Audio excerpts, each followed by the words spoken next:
as the Buddha, just quiet. Thank you, whoever did that. Thank you. And Rinpoche was there quietly, just sitting most of the time. And Jet Li, the actor, was doing a lot of the talking. Just like in the Heart Sutra, the Buddha is silent and sort of Avalokiteshvara is doing the talking, you know, in the actual Heart Sutra. Yeah. Almost like inspired by the Buddha, inspired by the Rinpoche's presence. So anyway, it was very interesting. Maybe it'll be there on YouTube for people. So that's how I spent part of my morning today in the holy place within sight of the Root Institute Maitreya statue. Not the Maitreya statue that you would know, Jan. This is one with a different head, different face, which Rinpoche preferred, which Trisha had made in Banaras somewhere. And Venerable Senla had it installed last year or early this year. Yeah. Really wonderful. Yeah, I can't show it to you properly from here, but you might get a glimpse. I don't know if you get a glimpse through the window. Oh, yeah. You get a glimpse. Yeah, you can see it. Yeah. You can't see the face, obviously, properly. No, but get the idea. Yeah. Lovely. Yeah. Okay. Let's turn up the fan a bit. It's hot and humid when the rain stops. Welcome to everyone, our friends from Turkey again. That's very kind. Vishad from wherever. Vishad, are you in Delhi or Meerut? Where are you? Meerut, Kabirji. Wonderful. Thank you for your colorful t-shirt. Good to see you again. Thank you, sir. Good to see you. I don't know who Mr. or Miss Shri is, but whoever they are, very welcome. They were actually the first to join. 10:47 they were here. So thank you for that, whoever you are. I don't know if anyone is sitting there at Tushita in Delhi, but I think the screen has been set up for people who wanted to join in Delhi. We have a new helper there, Namita, very closely, sounds very much like Nirita, but it's Namita.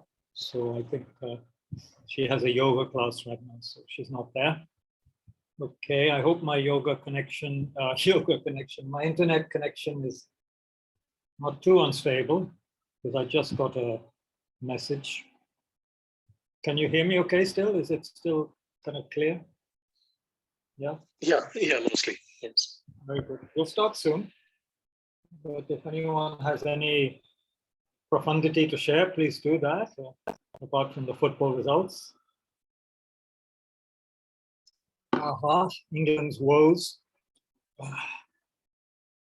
My local Premier League team has not been playing recently, but we're top of the table, so I'm happy. The great Arsenal. I don't know, do Turkish people have football teams in England that they support, Merve? Or perhaps I'm asking the wrong person. No, Do you have an English football team? Not the English ones, but we have our own ones. And football is really popular in Turkey. Is it? What's your most famous team? Fenerbahçe. Galatasaray, Fenerbahçe, Beşiktaş. I see. I'm afraid I don't know these names. You know, we're very provincial, very colonial still. Yeah, I guess yes. Turkish teams don't get into the topmost matches very often. Yeah. In the beginning of 2000s, yes, they win European Cup too, and Turkey was the third place in the World Cup, but not last 10-15 years, not so much. No problem. I think there are other priorities. One doesn't hear of Australian football teams much. Does Australia have a football team, Jan? Do you have a football team? You wouldn't know, would you? probably. Oh, I wouldn't, but all the AFL and NRL finals are on right now. So it's a big football season in Australian football. Australian Very football, that's different, no? Yeah. Very aggressive. Yeah. And then they have, but we have big football teams that play you guys and in Europe. Yeah. Okay. The Wallabies, people like that. But yeah, I'm not a football fan, so don't ask me. It's a waste of time unless you have a deep investment in it or own a club or something. Or if you have an umbilical connection with it since your early teens, like me. If you haven't, it doesn't matter. But I have a connection from childhood, so it's sort of still a habitual pattern that doesn't go away. I would have to get rid of all my media to, and even then I would think about what they were doing. It's pretty bad. Naveenji, welcome. Sorry, we're not a football discussion group. We are actually Tushita, but we'll get on to our session soon. Welcome. Hi, Kabirji. Hi. Yeah. How are you? Hope you're well. Good, Kabirji. I'm in Tushita. Oh gosh, it's echoing now. Oh, you are so loyal to the place. Thank you. Thank you. Is the screen working? Yeah. Wow. Great. Great. Wow. Anybody else there with you? I'm here, Kabirji, Namita. Oh, thank you, Namita. Thank you. Very kind. Maybe Bob will come soon with some samosas. Who knows? You never know your luck. Yeah. But not being Puja Day, he may not. Okay, we'll start now.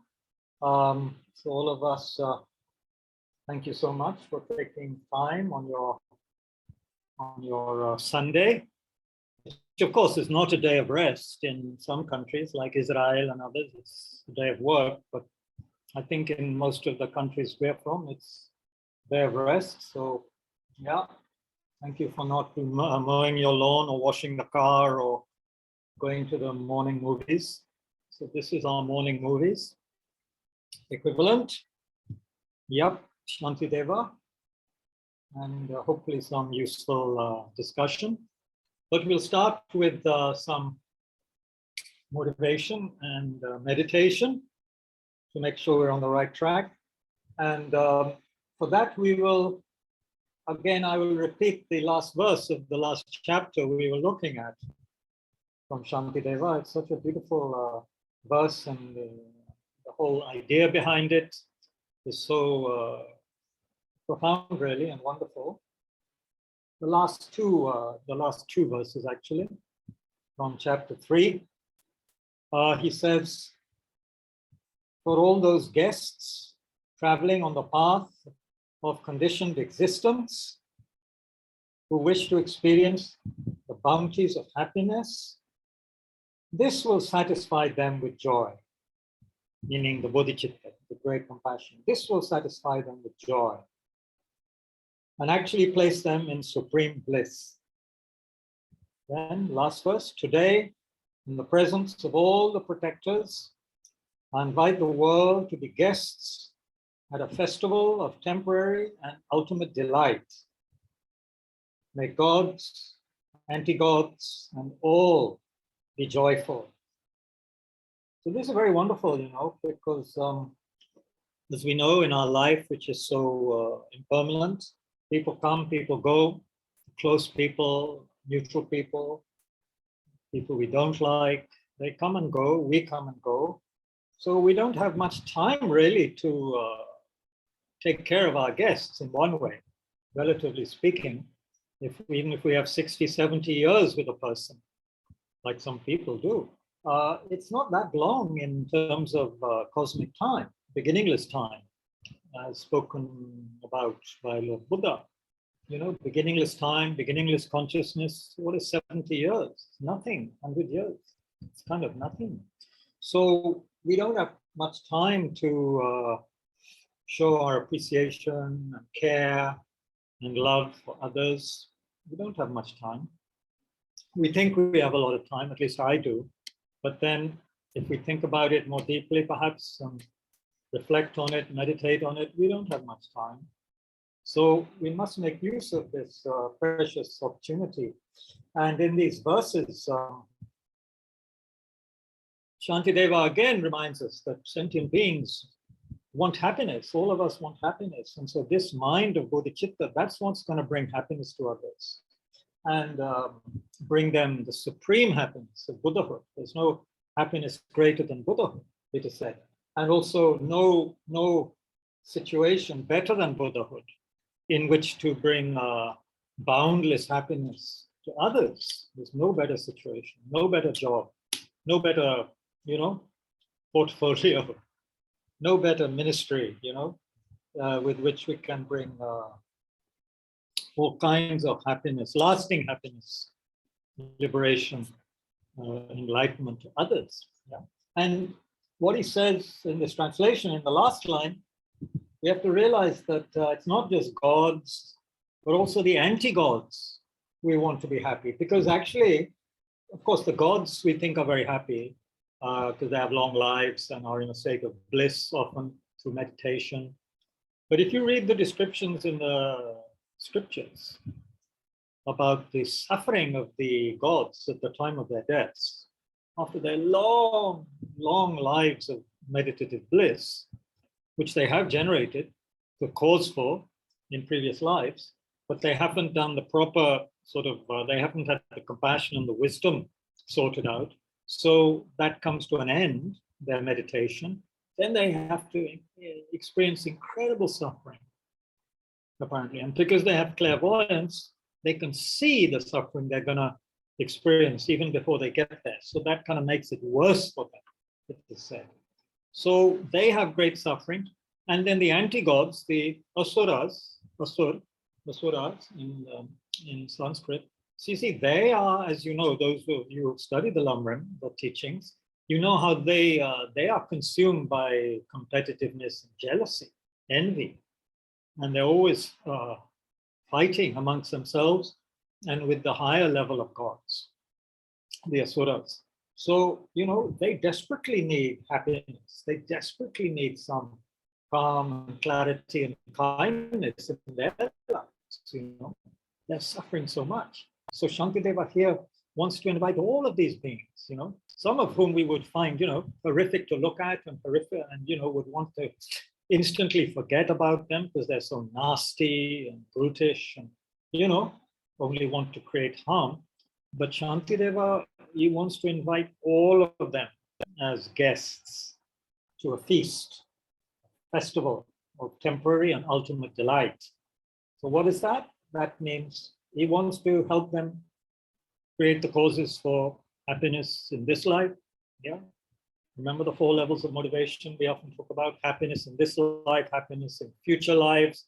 Not only that, but happiness of liberation, which is kind of beyond what we could conceive of even. And then even beyond that, happiness of Buddhahood, full enlightenment. Shantideva is saying we need to think about these things, wish these things for all sentient beings, including these gods and anti-gods, whom we might at the moment feel a little envious of. Oh, these gods, they have incredibly long lives of blissful meditation, where they have no thought, no concept, just bliss. Clarity, maybe not the kind of clarity that's spoken of in the shamatha teachings, because that has to be a very special kind of clarity. But they may even have that. But at some point it comes to an end because they haven't created, the great compassion and the ultimate wisdom. So then they go down into lower states of existence, which is horrific for them. It's like kind of being in a very, very beautiful, pure, clean, lovely environment, like some incredible first-rate, beyond first-rate, resort or spa, which is just so well done, so beautiful, flowers and authentic things, and not just concrete and stuff, but beautifully done with local materials and just so clean and perfect food, lovely guests there. Nobody smells bad, everyone smells good, everything like that. And then suddenly, due to some misfortune, maybe some tsunami comes, and then the resort is kind of washed away, but you survive, and then you are put in a refugee camp. You have to be put in a camp which is stinking and dirty. The rain leaks in because no one expected that tsunami. So then, then you have to put up with miserable food, lack of food. So the contrast between your resort lifestyle and your refugee camp is just unbelievable. But what the teachings are talking about is far, far worse than that. When the gods die and what they have to experience afterwards, there's no comparison. It's much worse. So Shantideva is saying we need to generate compassion for them, invite them to, to receive from us whatever we can give them to create causes for happiness. And the greatest thing we can give them is not only our love and kindness, but also the dharma, the teachings. Yeah, we can give them material things, give them guidance, give them loving kindness, and the supreme gift, the teachings. You see, so they can create the cause for something far greater than being a long life God. So anyway, sorry, long motivation, but it's a Sunday morning, so we have a little time maybe, or Sunday afternoon in Australia.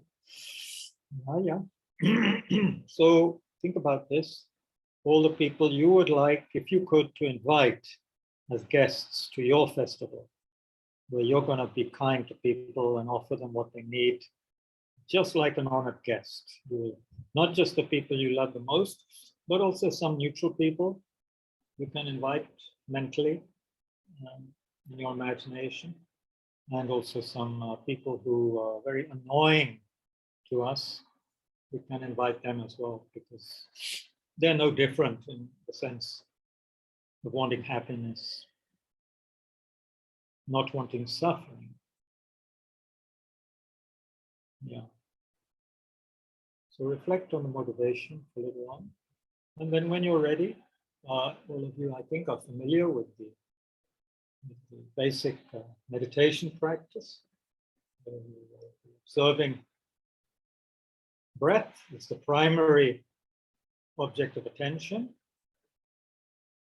And noticing when the mind is wandering to other topics, subjects, past, future, letting that go gently and coming back to the breath with a sense of being stillness in the body, having a relaxed mind, not uptight, very relaxed, but also not the relaxation of sleep, but very alert,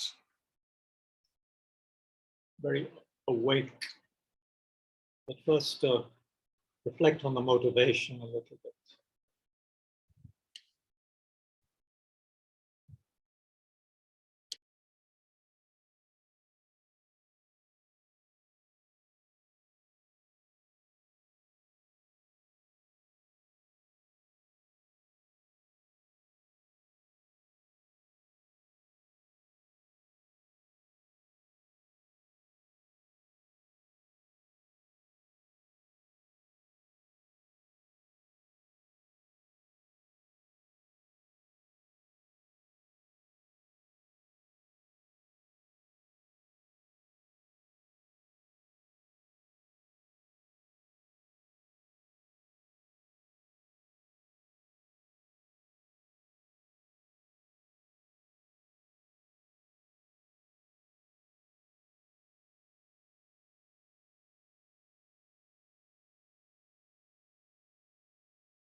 Let there be a sense of ease, a sense of relaxing with the out breath.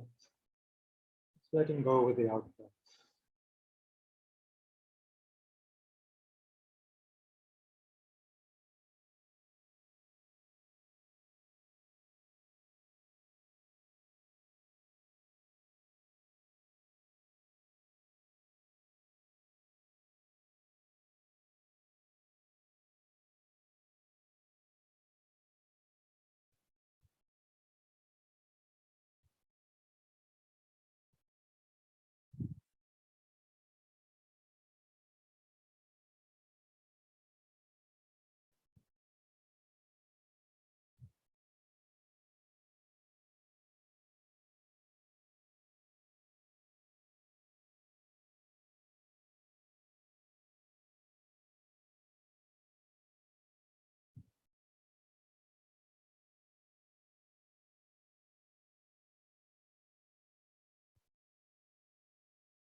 Okay.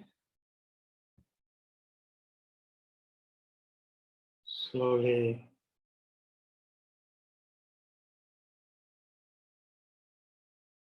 let go of the breath as the main object. Develop what we might call a panoramic awareness. Still have that sense of presence, awareness, but able, spacious enough to accommodate what follows next, words and discussion, and so forth. All occurring within the space of the mind, space of consciousness.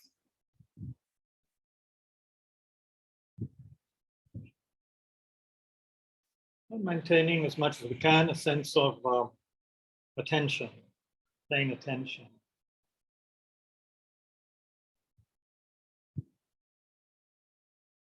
The sort of attention you develop when you decide sometimes, instead of driving a car to the shops or wherever, you decide you're going to bicycle there, or you might even walk.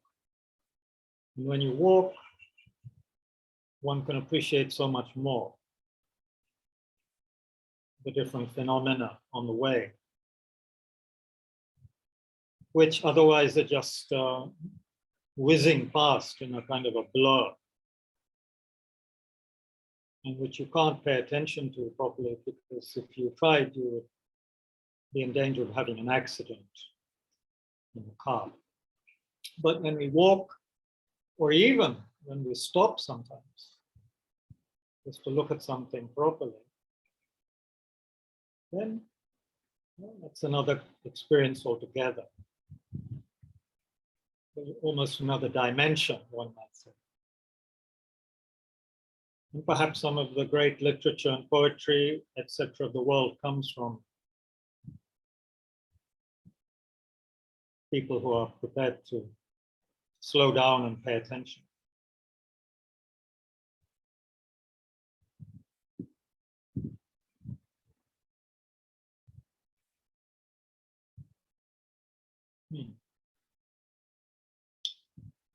Okay.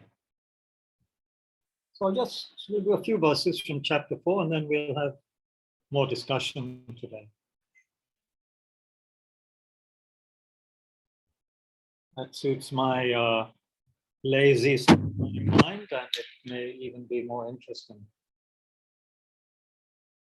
So, fourth chapter is entitled Conscientiousness, which has this sense of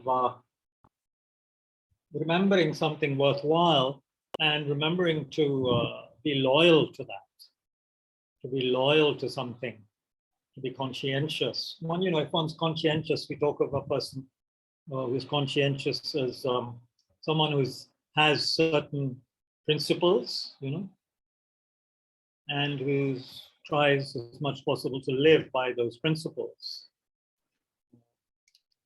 positive principles, wholesome principles.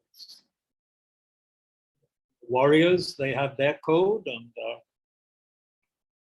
people in whatever, many spheres of life, they have particular norms and principles. So to be conscientious is usually has that moral element also attached, that one is remembering to abide by something worthwhile and beneficial. So here Shantideva is specifically concerned with maintaining properly the Bodhisattva vow. It's as though, you've constructed a very, very, very beautiful home construction, the foundations of ethical conduct, and you have the walls of concentration and the roof of wisdom and the overall decoration of great compassion and so forth. And it's ready, it's complete, but you have to maintain it. If you neglect it, then within a very short period of time, it will begin to get dirty. Rot will creep in, and so forth. Yesterday we spent a few hours trying to restart one of our school buses, which we hadn't been using for a couple of years for various reasons. So, you have to get a mechanic, you have to spend energy, time, money, get more diesel, all sorts of things, because something's being neglected. We were not conscientious enough to take care of something which should have been taken care of. That applies to people, buses, buildings, and it applies to, here Shantideva saying it applies to great compassion, Bodhichitta. If we're not careful and mindful, if we're not checking our mind regularly, then we'll find that we are not abiding by this, the principles that are connected with this incredible state of mind. We begin to act in a way that is not benefiting sentient beings. And it's okay with a bus or a building or something. It doesn't affect so many people, but Shantideva seems to be saying that with the Bodhisattva vow, you have promised, at least mentally, to be of benefit to all sentient beings. Everyone, all of them, even the anti-gods and so forth, whom you may not like the idea of at all, And of course you might say, I can't even see them, so I don't know what he's talking about. But anyway, think of the most, ugly, nasty animal you can think of, or the person you love to hate the most. So Shantideva was saying, by taking these teachings seriously, we've made some kind of promise that we're gonna, try and be a benefit to these people. And we have to maintain that attitude. Of course, we can't help everybody right now, physically. Of course, that's impossible. Even the Buddhas haven't done that. If they had, there would be no poverty or unhappiness left, right? But anyway, the point is our aspiration has to cover everyone, and the actions we engage in should cover everyone. And if we start having thoughts like, I can't help these people, why did I take this vow? Why, I'm not going to help this particular person or these particular people because of what they're doing or what they did, 100 years ago or whatever. So that is a dreadful going against the Bodhisattva vow, the Bodhisattva principle, aspiring to benefit all sentient beings, all of them, which is not some theoretical construct, but it's the actual people, actual people and animals and so forth that we might not like at all. We certainly wouldn't invite them literally to our home for a cup of tea or something. We might aspire to invite them as guests, as Shantideva says at the end of the last chapter, but that means we're inviting them into our hearts, right? We don't need to invite them into our homes, physical homes, that is. So in this chapter, he's saying, having seized that awakening mind, a bodhisattva must never waver. Always should he or she exert himself to never stray from the practice. In the case of reckless actions or of deeds not well considered, although a promise may have been made, it is fit to reconsider whether I should do them or not. How can I ever withdraw from what has been examined by the great wisdom of the Buddhas and their children, and even many times by me myself? It's like saying, I myself have decided to take this vow. It's not like I was forced into it. The Buddhas have thought about this and felt it to be the best thing to do. I've thought about it. Then I took the vow. Nobody forced me to take it. So, and many times he's saying, I've thought about this and examined this. Then I took it. So then he says in verse 4, if having made such a promise, I don't put it into action, then by deceiving every living being, what kind of rebirth shall I take? This is strong stuff, right? It's like if you betray or are disloyal to one person, that's one thing. And that's also awful. Imagine if you've ever been betrayed by someone, your faith or your hope in someone was betrayed by that person. You helped somebody or whatever, and you trusted them, and then they betrayed you. How painful that is. But at least just you, one person. Here, we've made the promise when we take Bodhisattva vow to help everybody, to benefit all beings. Then if we waste our life and behave like an idiot and harm people, we are in one sense, we are betraying all sentient beings. Because you see, a bodhisattva, even one bodhisattva, can bring so much benefit to so many people, you see. And just the mind, which has embraced all living beings, if it then goes back on that promise, it's like something very, very unwholesome. And it's like deceiving everybody. You promise something and you're not doing it. You're acting maybe even the opposite. So that's a great deception. And also it's cheating oneself, because one created a lot of positive energy by taking the vow, often in front of one's guru or some great being. For example, His Holiness Dalai Lama gives this vow so many times. And those are people who are students of Geshe Dorje Damdul and other teachers. Lama Zopa Rinpoche has given this vow so many times. So then, if we then behave contrary to that, then we are really going against something which is so beneficial, and we are deceiving others, and we are creating causes for our own suffering by not keeping that vow. So, this is something Shantideva was saying we have to be careful about this. Then he gives an example in verse 5 that it's been taught by Lord Buddha that someone who doesn't give away the smallest thing he once intended to give will take rebirth as a hungry ghost. Okay, now we may not want to take this literally, but what he's saying is that we have to consider that it's even going to be quite powerfully negative if we think about giving something to somebody, with a good intention and so forth, and then we don't do it. Now, of course, we don't know the subtle effects of karma. We might think that's no big deal. I thought to give away this nice present or this nice, fruit or something I bought from the market. Oh, that person needs it more. I think I'll give it to them. And then we change our mind, no, I'm going to keep it for myself. So we might think that's not a big deal, but Buddha is kind of saying it is. Shantideva is saying it is a big deal. Because if some of you remember what the teachings on karma, cause and effect, said small positive actions and small negative actions, they can have huge results.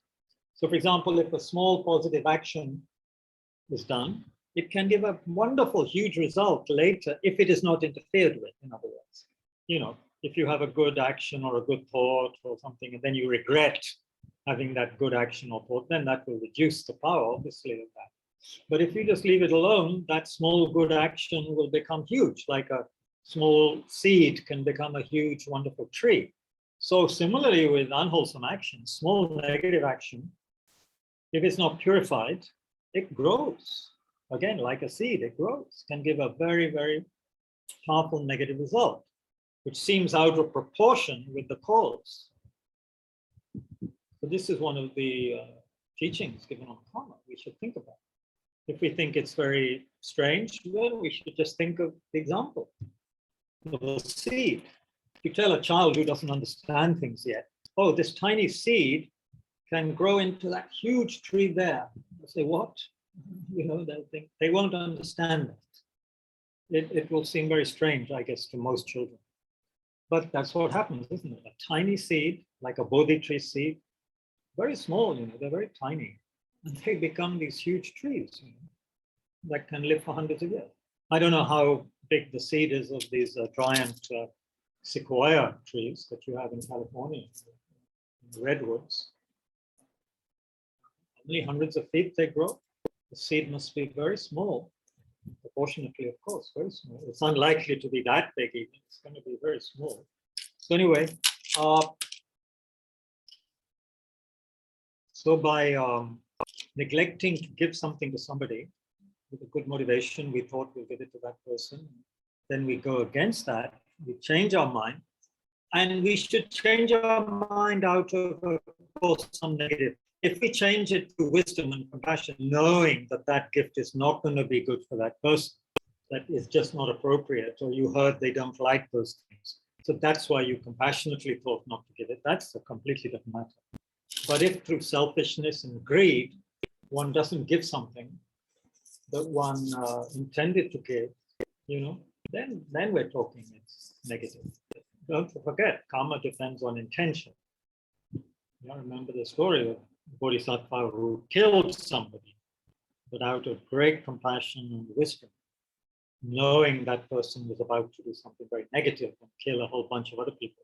That's different. If we have that kind of wisdom and compassion, then of course we can do many things that ordinary people cannot do. So anyway, I didn't want to say much more this morning. We can have more discussion, because there might be things from the previous chapter to talk about. Because in the previous chapter, we looked at rejoicing. We looked at the first few verses of that chapter. It was about rejoicing, basically, and then requesting the teachers to stay and to teach, and then the dedication. And then we looked at all sentient beings as guests. So there may be, so please, we can keep our discussion largely on these points, but anything connected as well. Okay, so I'll now give you the power to unmute yourselves. Yeah, that's done. So you can either ask something with your hand, or you can You can say something right now. Welcome to those whom I didn't see before. Divya, Monica, Lovish. Interesting name. Lavish. Yes. So, anybody? I hope you didn't go to sleep. Still wide awake. However drowsy the weather might be. We had chana, you know, chana is garbanzo beans. We had beans and puri for breakfast here. Puri is a deep fried Indian bread, like chapati, but deep fried. So that's quite heavy. But I'm still quite awake, I have to say. But if one has too much of chola bhatura, this puri chana, it can be induce a lot of drowsiness. But I hope none of you are too drowsy.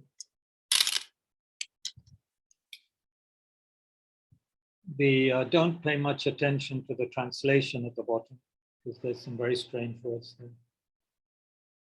Drowsiness, and, drowsiness, blows, yeah, follow, yeah, it's strange. Don't pay attention. Very good, actually, how it's showing this, because in one way, words are very deceptive. So imagine how deceptive the written word can be. Not as deceptive as this transcription, obviously, but just imagine. Words are unable to really convey, aren't they? Unable to convey deeply enough what we mean. Or maybe I'm wrong. There's great artists, great poets and authors. They use words often so skillfully, one thinks one is getting, feels one is getting a good idea of what they're trying to say. Anyway, discussion, please. Anybody?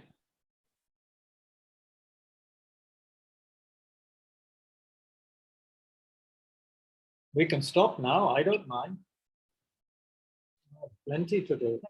And it's 8 minutes to lunch here at Root Institute in Bodh. 8 minutes away, if I go on time. Well, I wasn't planning to go on time. What are the Pratimakshavas? Why are you asking, Anushri? Are you about to take them?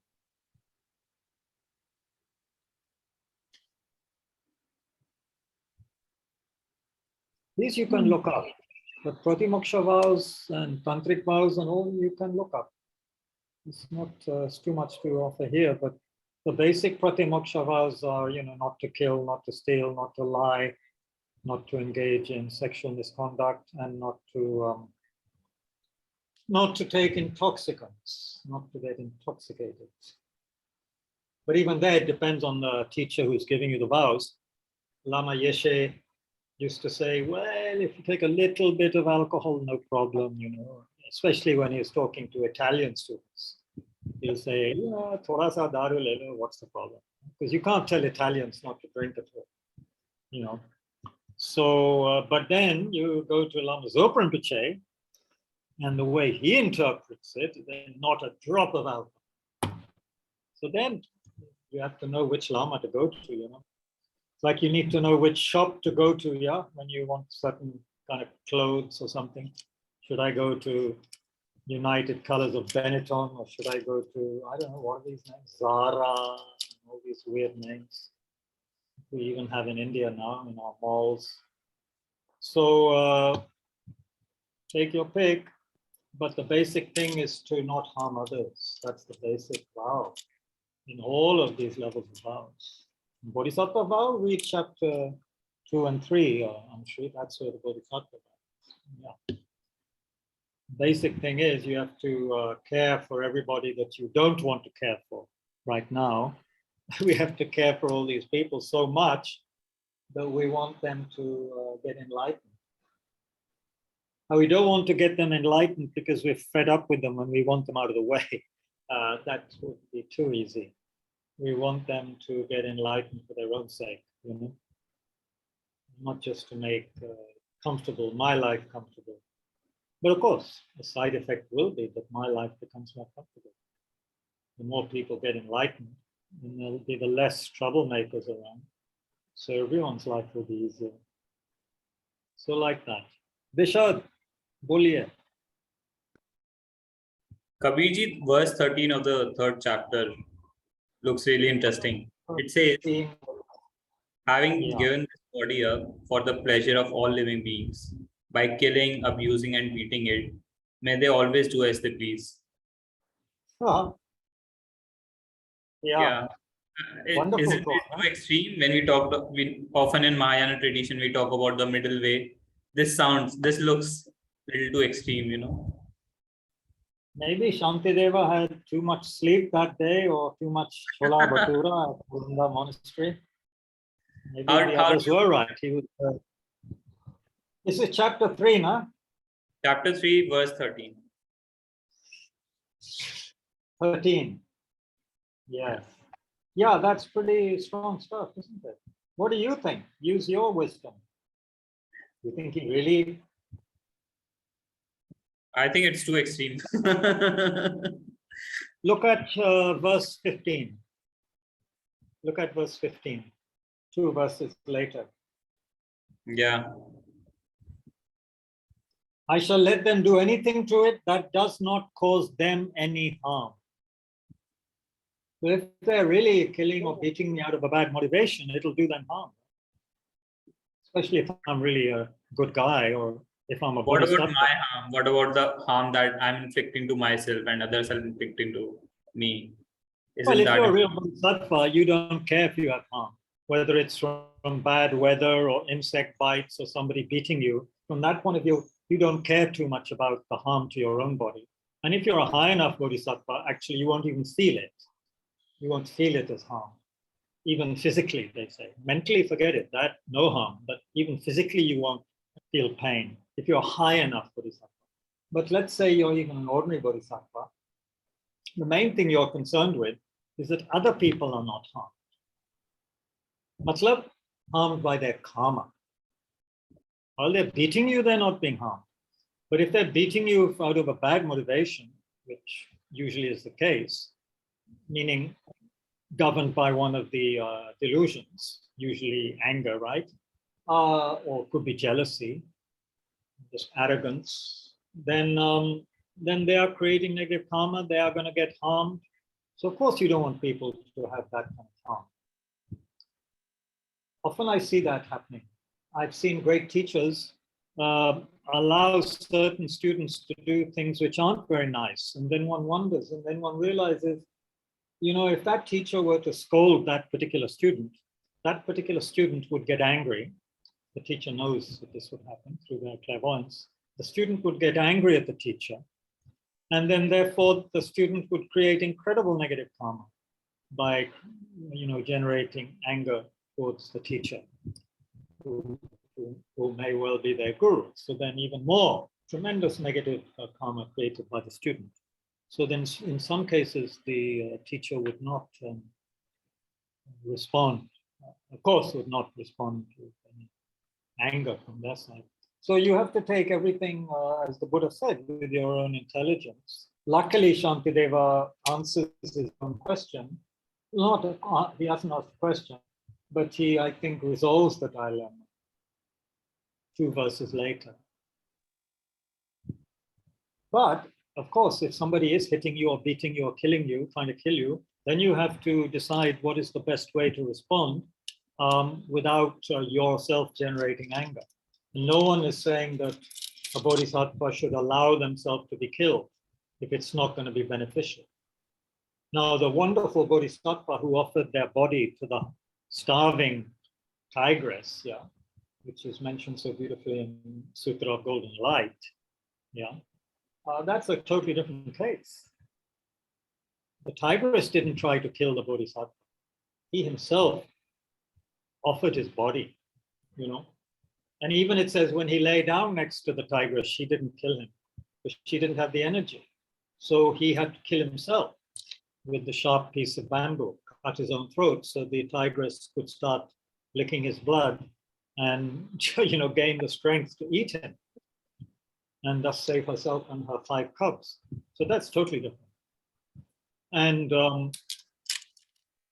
she was not doing it out of anger, you could say. The tigress was doing it out, to save her cubs.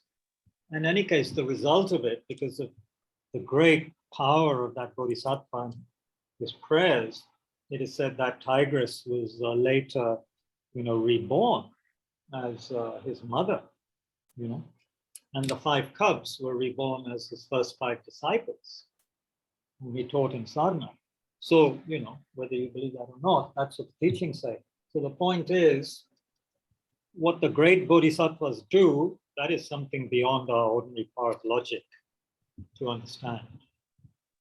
But we have to be careful. We shouldn't go and lie down next to starving leopards or cheetahs or lions or tigers until we're ready, until we really know we have the wisdom and compassion to do it. And please read that chapter in the Sutra Golden Light. It's very marvelous. You can get it online. I think it's chapter 21 or something like that. But the chapter on the tigress, it's a very famous episode from Buddha's past lives. Very beautifully depicted in that sutra. Very powerful. Very powerful. But yeah, we have to be careful. As we've discussed many times, we're not asking others to mistreat us as though we were a carpet. We shouldn't allow people to create negative karma by mistreating us and taking us for granted. Bodhisattvas must sometimes be very powerfully wrathful and strong, and even use what looks like violence, physical firmness to restrain others. Because the real violence comes from the mind, not from the body. This is so important to realize. I mean, Marpa was beating up his student Milarepa, right? So is that violence? Not from the Buddhist point of view. Marpa was helping Milarepa purify his misdeeds. He was acting out of great compassion.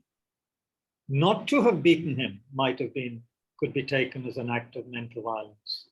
Knowing you could help your student purify, but you don't do it just to be politically correct or whatever. Be an act of violence much more than the beating of that student. Of course, nowadays you can't go around beating your students because you'll be arrested. But Milarepa didn't complain to the police. He did complain to Marpa's wife a little bit, but he never went to the local police or whatever they had in Tibet in the 11th century. So he accepted his punishment, although it was difficult for him. Not to be allowed into the teaching hall, kicked out unceremoniously, forced to build those towers with his own hands, no help. His back became bloody with carrying the heavy stones.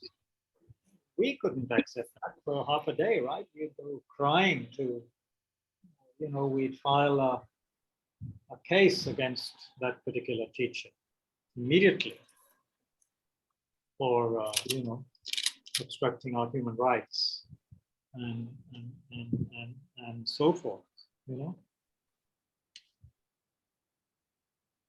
Thank you, Lavish, for joining for the first time. Looking forward to the program. Hope you are enjoying or whatever. Yes, that's right, Anusha. Scolded by your teacher, it's wonderful news. Even if you are crying and thinking the teacher doesn't love you anymore.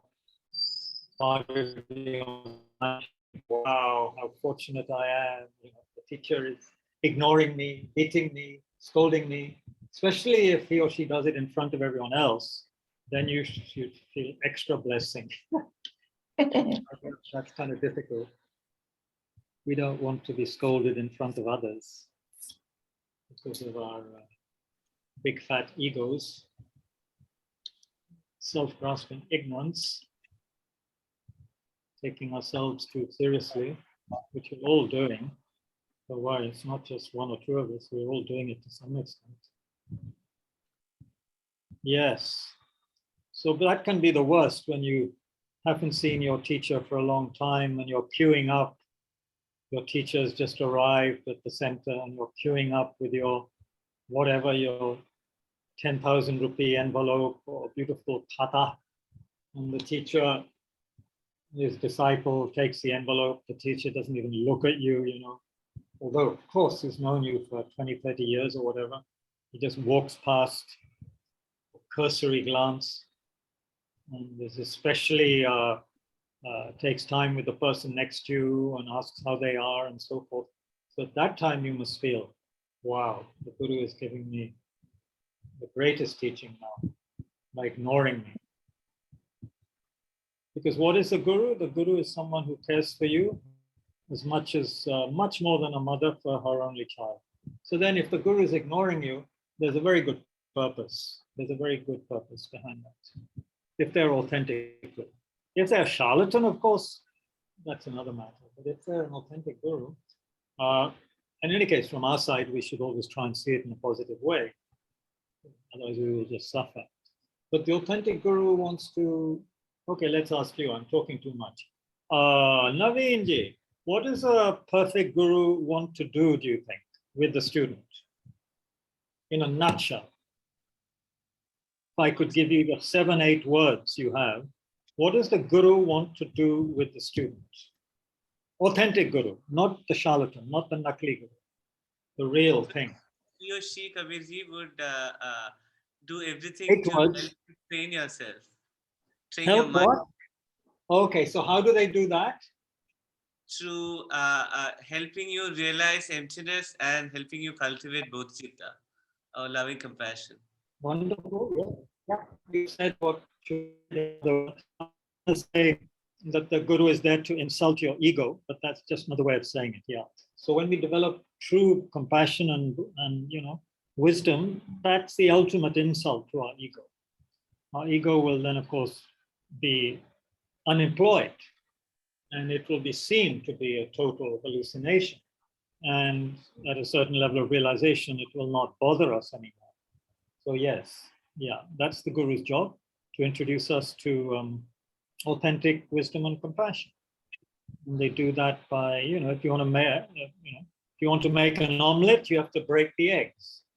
And even if you're making boiled eggs, at some point you crack them and you eat them. They can't stay in their shell. So yeah, that's what the Guru is doing. And it can be so painful, I can tell you, because I've experienced it. When the Guru ignores you or shows you that they are not very pleased with you, and then you have to check, why would that be? And usually it's very clear. It's very clear. It's very clear. It's never a big mystery. Gurus, authentic Gurus don't get into this big mystery kind of stuff. It's very clear. It's very clear. Gurus who don't know what they're talking about, they like talking about mysteries. We don't need to talk about too much mystery. It's very clear. And then, when one checks one's mind, one's actions, one knows exactly why the Guru is being the way they are. They're not ignoring you because of some bad thing you did, 10,000 lives ago. That would be unfair, because we can't see 10,000 lives ago. Well, it could be partly that, because they want us to purify all the karma. That's true. But usually there's something very much closer that they want us to look at, which is getting in the way of our spiritual development. What else? Kabirji, I had a comment. Please. I feel Shantideva uses scare tactics too much in his text. Yes, he does. He's a very naughty man. Very naughty fellow. His Mahasiddhas are something else.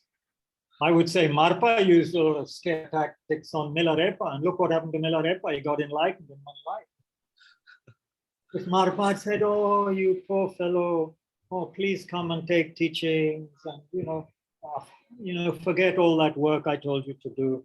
Yeah, you have been very bad, killing people in this life, but I'm a kind Mahayana Guru. I'm going to smile at you. Please, come and take teachings." And maybe he wouldn't have got enlightened in that life. He would have, been much delayed. you would have thought, oh yeah, I really am a great student, and Marpa loves me, and I'm now ready to take teachings. Who knows? Well, yeah, he's using scare tactics, just like someone. If you see photographs of what happens to people, and they used to do this in England on TV, of what happens to people who don't use a seatbelt, those sitting in the front seat. Now, of course, we have the example in India. We're taking it more seriously after this big businessman, Cyrus Mistry, got killed through not using his seatbelt in the back seat. So now backseat seatbelts are becoming obligatory, at least in places like Delhi. So, that's a scare tactic. They use scare tactics on cigarette packets now. Awful pictures of a huge cancer, covering half of, the face of a person. Yeah, people don't listen otherwise. People think it's a joke. Especially in India, we think a lot of these things are jokes, kind of. We have this chalta hai attitude, let it go, no problem. So scare tactics are good. I will stand up right now for some scare tactics. Yeah. Come on, debate me. Debate, tell me why I'm wrong. They're smiling at me. Debate. You take a Bodhisattva vow, Yes. and you have every intention to be as loving and as compassionate to everyone, but you keep falling short for a long time, and to call it as a betrayal of the whole of sentient beings, that's a bit too much, no? You're too trying. much for you. It's too much for you. Maybe it's not too much for everyone. Or sometimes it's good to have too much, because if we don't have too much, we don't expand our mind. The person who's doing weightlifting practice, when his weight trainer puts an extra, 5 kg on his weights, then he says, that's too much. I can't do that. You're torturing me. And then within a few weeks, he can. So what does he say? Does he, still hate the trainer for giving him some a hard time for a few weeks, trying to weigh more, lift more? No, in the end, he thanks the trainer for pushing him beyond his limit. So that's how I would argue. I'm not saying I can do it. I'm just saying that would be the argument, one argument against what you're saying. If we keep everything very easy within our comfort zone, then we're not going to grow, are we? Everything comfortable. Yeah, the teacher always smiles at me, always gives me things I can do easily, no scare tactics, everything's fine, Yeah, yeah. But yes, I can understand. We don't like to hear things that we don't like to hear. One Tibetan Lama says the teachings on impermanence and death, we've heard this before, right? Should make us so afraid initially that we are unable to sleep. That's what he says. So that's scare tactics. But we have to think about it, otherwise we don't think about death much, even though people might be dying around us like flies. Somehow we think it's not going to happen to me. It doesn't keep us up at night much. It keeps us up when we miss people who've died. Do we stay up at night because we're thinking about our own death and what it's going to be like? I don't think many people do. Although they do say the fear of death is in the background for most people, modern psychologists, psychotherapists. A lot of what we do is to distract us from this particularly disturbing background vibration, this knowledge that I am going to die, and I don't know when.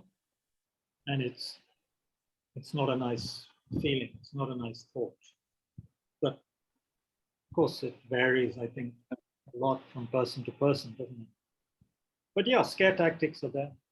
Sometimes they would argue scare tactics need to be used, otherwise people stay asleep. Kilopa used scare tactics on Naropa. Naropa did on Marpa. Marpa did on Milarepa. Milarepa probably did with Gampopa and Rechumpa, his disciples, and so on and so forth, you know. Nowadays, because of political correctness and laws in various countries, teachers can't do it so much, but they can still, you know, give teachings, and we're supposed to scare ourselves initially, is what I think, through the meditations on death, meditations on the hell realms, hungry ghost realms, animal.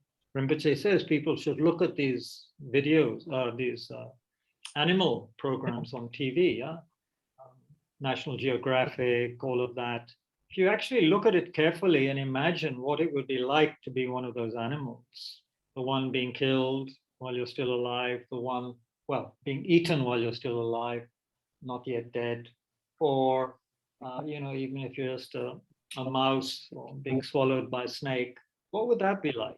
What's it like to be an animal, to live that kind of life? It should disturb us, because according to Buddha, we can be reborn as one of these creatures. It depends. We have billions of karmas in our minds that we have no idea about, because we don't have clairvoyance. So we have created the cause to be reborn as pretty much anything, probably, because we haven't purified enough karma yet. So if that's not scary, I don't know what is. To be reborn as a rat or a scorpion or a snake. Do we want to be reborn like that? I don't. Don't want to be reborn even as the most powerful animal, because of the limitations of the animal rebirth.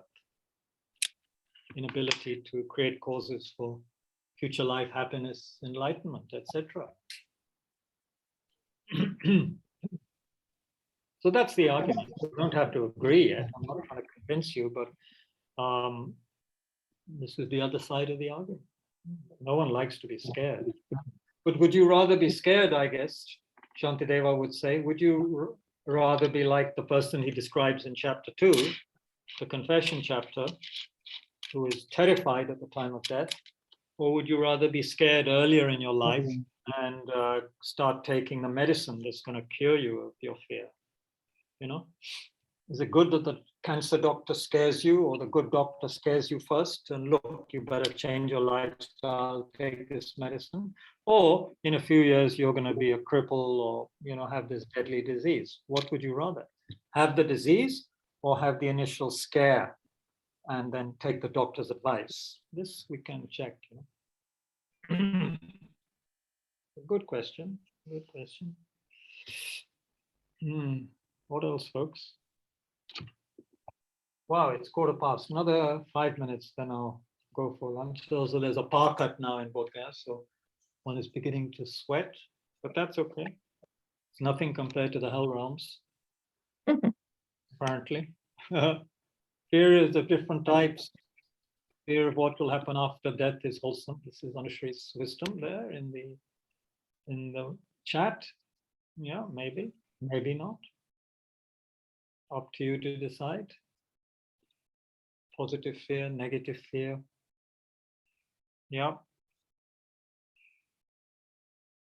What do you reckon? Sujitji, Jan, Divya, Abhishek ji, kya ho raha hai? So to nahi gaye?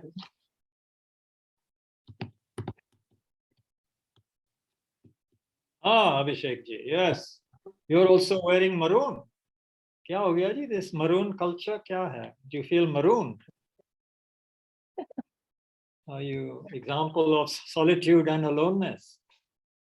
Kya ho raha hai? Yeah, maybe. Nice sunshine behind you. Is it a bright day where you are? Yes. I'm in Noida. It has been raining quite heavily for the last 2-3 days in Delhi. Wow. And today is the first sunshine day. Wow. After 2-3 days. Wow. A lot of flooding in your area? Can you go out of the house easily? Kya hai? Not here, but I hear a lot in Delhi and Gurgaon. Not here though. Okay. Good. Well, I hope you're well and flourishing and haven't been scared too much by some charlatan guru or something. or by some dictator, or by whatever's happening in the world. Yeah, Putin is scaring a few people, but I think Putin himself, poor fellow, he's also scared. He has a terrible job on his hands. A lot of Russians are leaving the country because they don't want to be hauled up into the army. And I don't think his army has performed very well or want to perform very well. His generals don't seem to be so bright. And of course, the danger is he might be tempted to use unconventional weapons. So that wouldn't be a good thing, would it? So a lot of things to be scared about, actually. So we have to develop a lot of whatever, resilience, compassion for everyone, Ukrainians, Russians, everybody. Everybody. They're all in a big mess, big soup, right? And then the economic conditions in the world. Almost everywhere you look, no one is in good shape. Which means a lot of poor people are in worse shape. Rich people are rich, but maybe not that happy. You know? Even the arms manufacturers, they may be making billions and billions of dollars more than they were last year, but I wonder how happy they are when they go home at night and they have time, proper time with their wives and children and husbands. Maybe their conscience pricks them sometimes. Their Buddha nature conscience maybe pricks them. What the hell am I doing with my life? Maybe, I don't know. It seems we humans can engage in a lot of denial. So we anesthetize ourselves to what we're really doing so that we don't have to feel much. What do you think? Rajeshji, you joined very late, I think, just now. Welcome. Rajeshji, our friend from Gurgaon. Soon to move to Dharamsala, he says, which is wonderful. Yeah, welcome. Kabirji, I'm thinking to move to Beer for a couple of months. Very good idea. Geshe-la advised us.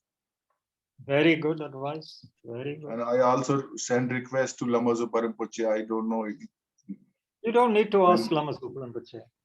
To go to Beer, why should you ask Lama Zopa Rinpoche?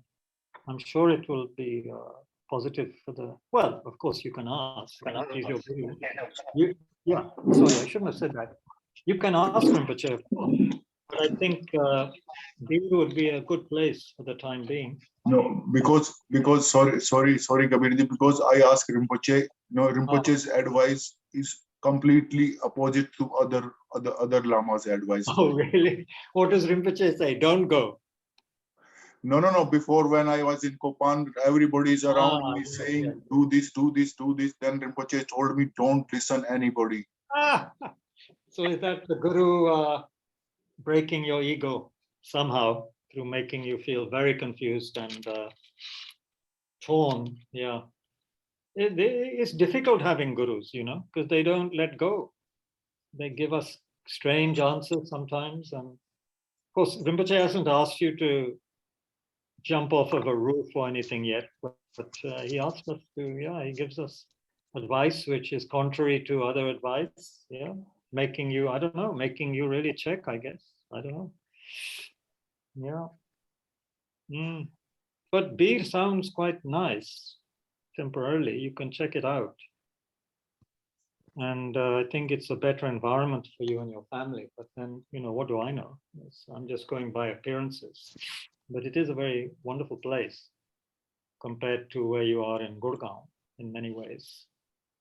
So anyway, I hope you get an answer.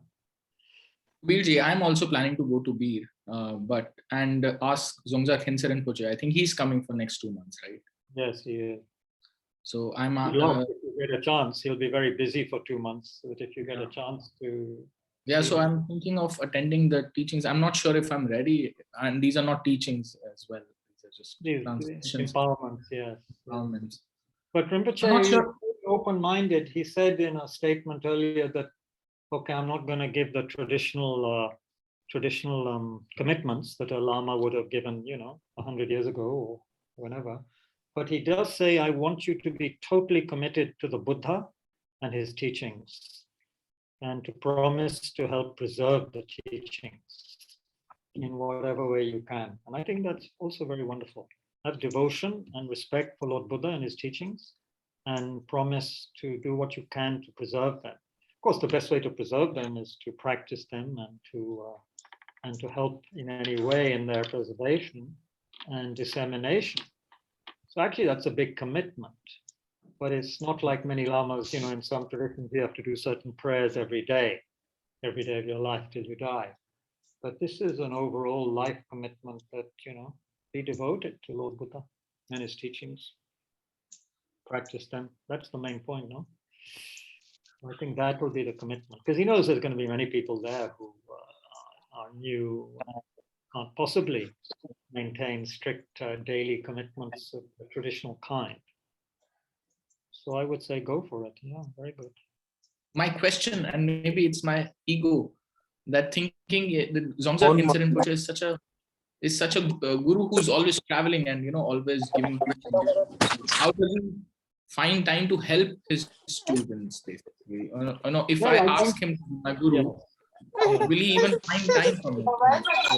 I think, it's very difficult. It's not like the old days where a guru might have at most 100, 200, 300 students, and the real, the core group would have a lot more time with the guru or close by nowadays.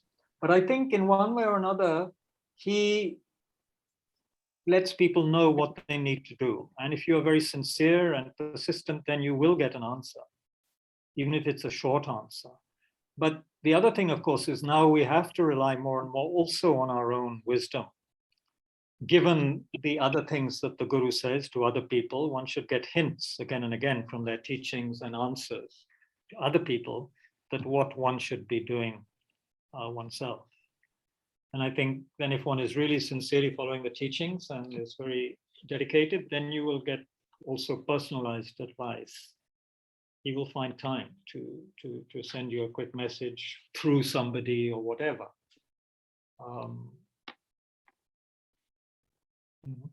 Like that. Because the gurus are very busy. They're traveling. They have so many students, and as they get older, their health often declines. So then the people around them are more protective of them and don't allow too many questions always to get through, or because it's just too much. But luckily, Dzongsa Rinpoche is still 63, 64 or something, and in good health, it seems. So but don't expect a lot of prime time with the guru, because they are very busy. There's so many students wanting summit meeting with the guru. Then you feel, Guruji ne humko summit diya. So I'm now in a different category. But I feel, having looked properly again at, for example, Dzongsa Rinpoche's 2 books, What Makes You Not a Buddhist and Not for Happiness, there's almost everything I need to know in those 2 books at the beginner to intermediate level. Absolutely, pretty much everything. Of course, there's no answer there as to whether I should live in Noida or in Bir. Yeah. But there's a hint there, because it's basically helping us awaken our wisdom. So then if we have certain priorities, we might then realize, it's much better for me to live in Bir than in Gurgaon or Noida, because what I want to do with my life can be better served, going to the hills or whatever, or staying in Delhi. So those 2 books, I think if one really reads some of the literature that these lamas have painstakingly put together and very well edited and very readable, then I think pretty much all the answers are there. When I read Rinpoche's, Lama Zopa Rinpoche's book, Door to Satisfaction, again, sometimes, the answers are there. Most of the answers to my questions are there. The general question, not again, should I be in Bodh Gaya, should I be in Delhi more? Not those questions. Yeah. But indirectly, those are also answered, actually. If I want to be lazy, then I stay in Delhi, frankly. if I see all the work that's to be done in Bodh Gaya, then I have to be in Bodh Gaya. No point asking the Guru, Guruji, should I go to Bodh Gaya? Hoping to say, he'll say, no, stay in Delhi where it's easier. Then, I mean, easier in one way. Easier in one way. Bodh Gaya, there's more work. Delhi is more comfortable. So you have to choose, you know. But Bodh Gaya is more blessed, at least, more blessed than I feel Delhi. But then others would argue, if you're a practitioner and you have the Guru in your heart, then wherever you are is blessed. Krishnamurti says, wherever you are practicing pure attention and, practicing properly, whatever that means, then you are blessed. That is a benediction. That place is a benediction, is a blessing. You need to go to all these other places. But of course, there's a school here. The people need help at this school in Bodh Gaya. So I'm trying to do something for them as well. So I need to be in Bodh Gaya. So if you know of any unemployed teachers who want to come to Bodh Gaya, Abhishek ji or anyone, let me know. Yeah, absolutely. There's plenty of work in Bodh. Yeah. Plenty of people. They won't get a high salary yet, but they might get some satisfaction helping in a relatively deprived part of India, in a very holy place. So let us know. Thank you. Everyone's saying thank you. Well, I'll say thank you to you folks. This is a dependent arising. I depend on you, you depend on me, we all depend on the technology, etc., on the sun and the moon and the planets. So yeah, thanks to everyone. Right? Thanks to the solar system for being there. Otherwise we wouldn't be here circling the sun at some speed that is amazing to think about. And we can't even feel the vibration of traveling at such speed. Anyone know how fast we're going around the sun? Can it be calculated easily? What's the speed? It's quite fast. No? We have this very kind atmosphere which is keeping us thinking that we're still. Unless in Taiwan, the earthquakes. Yeah. Okay. Good. I think I've exhausted my ability to be useful this morning, and it's midday here, 12:30 in Bodh Gaya. So blessings from this place of awakening to all of you, and thank you for joining. Tomorrow there'll be 6:30 p.m. session. 6:30 p.m. tomorrow, yeah, there will be. And Tuesday we have yet to arrange because I'll be traveling at that time back to Delhi, but we'll arrange something for Tuesday, no doubt.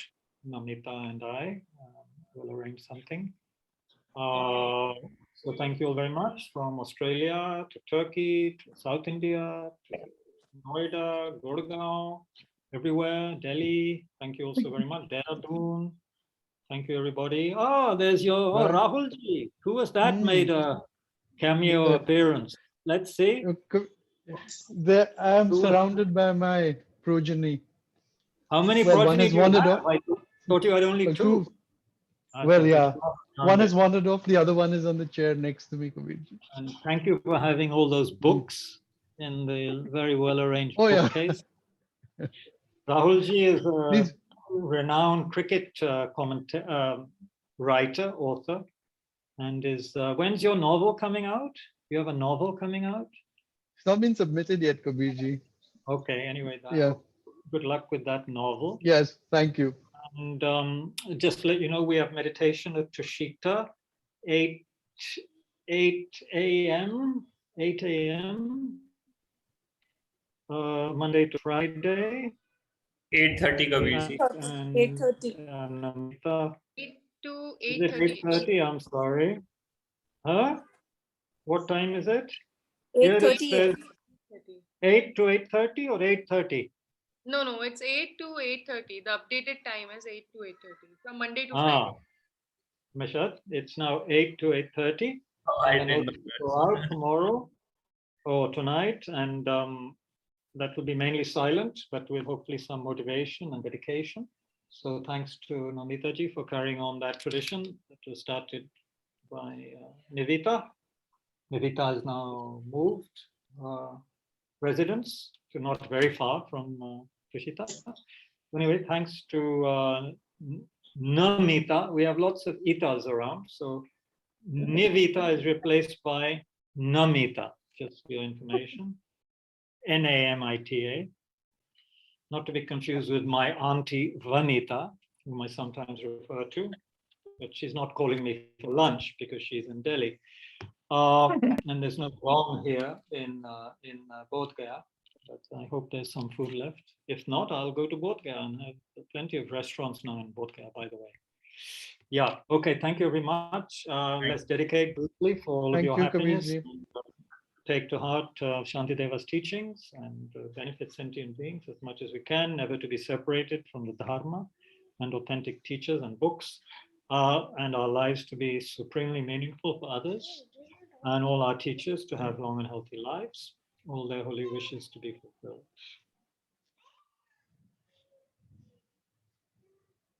May the precious mind of Bodhichitta arise where it has not arisen, where it has already arisen, may it grow, develop and grow more and more.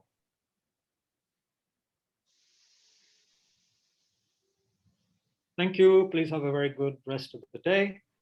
Enjoy. Good night, good evening, good afternoon. Thank you, Kabirji. Thank you. Thank you. Thank you. Bye, everybody. Bye, everyone.